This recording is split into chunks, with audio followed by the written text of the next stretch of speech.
Салам айымдар жана мырзалар, мен атым Айнура Сагынбаева, мен врачмын, дерматолог, косметолог, психолог, сексологмун.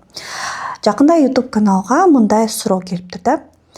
Айнура же сиз ошо мамиле тууралуу көп айтасыңар, бирок оозунан ак ит кирип кара ит чыкса, ошондой эркектер менен кантип жашайм? Силер сүйлөй бересиңер. А мындай эркек менен жашап атам, кантип мамиле түзөм дейт. Дайдайымдар, элестеткиле, силер чын эле ошондой ит менен бир көчөдө турасыңар да. Анан ошол итке ошондой каап жооп берсеңер, каап, тиштеп, анда бири-бириңерди тытып, жеп жок кыласыңар. Ит менен тең ит болуп жатканыңардын белгиси.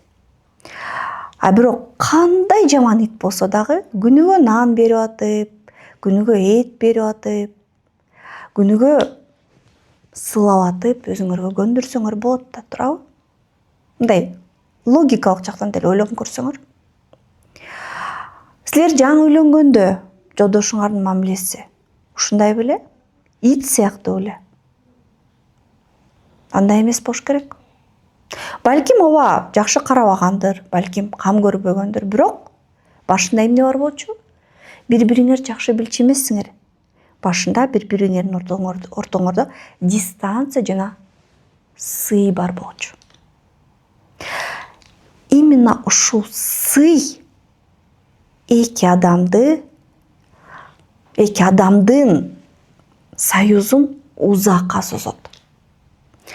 Сый жоголгондон кийин баары жоголот. Сүйүү эмес, именно сый. Мектептечи кыздар, бизге баарын үйрөтөт экен. Математика, физика, химия, окуганды, жазганды үйрөтөт экен. Азыр компьютерди үйрөтүп атат. Ата-энебиз бизге үй жыйнаганды, тамак жасаганды, конок тосконду, кийингенди баарын үйрөтөт экен. А бирок жыныс боюнча аял болуп төрөлүп, кийин өзүңдөгү аялды чоңойтууну, ошонун сапатын ачып, коодонуп жашоодо өзүң аял катары бактылуу болууну эч ким үйрөтпөйт экен көрсө. Ошон үчүн биз чоңоебуз, келин болобуз, эне болобуз, адис болобуз. Акча тапканды билебиз. Акча тапканды билбесек, дагы бир немени билет. Бирок аял болгонду билбейбиз. Ал тууралуу дагы видеом бар. Эркек туура эмес мамиле кылса, агрессия менен жооп беребиз. Эркек сүйлөбөй койсо, сүйлөбөй коебуз. Кыйкырынса, кыйкырынабыз. Кыйкырбай жөн эле көңүл бурбай койсо дагы ажылдайбыз, кыйкырабыз. Эркек менен кошо эркек болобуз. А биз ургачыбыз. Биздин күчүбүз башкада. Биздин күчүбүз тирешүүдө, атаандашууда, күчүн көрсөтүүгө, агрессиясын, жинин көрсөтүүдө эмес. Биз эч качан эркекти аны менен жеңе албайбыз, анткени бул жаратылыш. Эркек туулганда эле көбүрөөк күчү менен, көбүрөөк агрессиясы менен төрөлөт. Анан силер ажылдап баштасаңар, эркек силерди конкурент көрүп, атаандаш көрүп, өзү сыяктуу эркек көрүп калат. Ооба, мен түшүнөм, карабай коет, туура эмес кылып коет, ичет, же келбей коет, же көңүл бурбай коет, же байкабайт, түшүнөм. Алардын күнөөсү толтура. Бирок алар күнөөлүү деп туруп, биз анын туура эмес жасаган ишине эркек сымал жооп берсек, өзүбүзгө эле минус кылып алат экенбиз. Ошону билбей туруп, биз эмоцияларга алдырып, артында эмне болот? Максаты кандай? Кандай максатка жетем? Мен ошентсем, ал өзгөрөбү? Деген ой болбойт экен бизде. Же болбосо тескерисинче, ооба, мен ошентип кыйкырып, таарынып, ажылдасам, ал менден коркуп калат. Айымдар, андай эмес.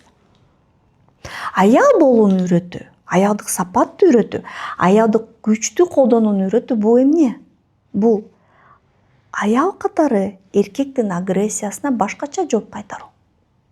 Жеке чыгараны коргош керек. Ооба, сага туура эмес мамиле кылып атса, туура эмес сүйлөп атса, сөгүп атса, сенин жеке чыгараң тебелеп атса, жооп бериш керек. Бирок аябы катары кантип? Жумшак, туура убакытта, туура сөз менен, туура интонация менен. Анан ал сүйлөп атканда эмне себептен сүйлөп атат түшүнө. Мисалы, ачка алып келгенде бир эме сүйлөсөң, рррр десе, кошо рррр дебей, бул ачка экен. Курсагын тойгузайым деп түшүнүү. Курсагын тойгузуп. Анан эс алып атканда бир эки сүйлөм менен бир эле талапты коюу. Биз кантебиз? Келди, ачкабы, ачка эмеспи? Тигини мынча керек, буну мынча керек, буну в итоге анын башы жарылат. Көрдүңөрбү?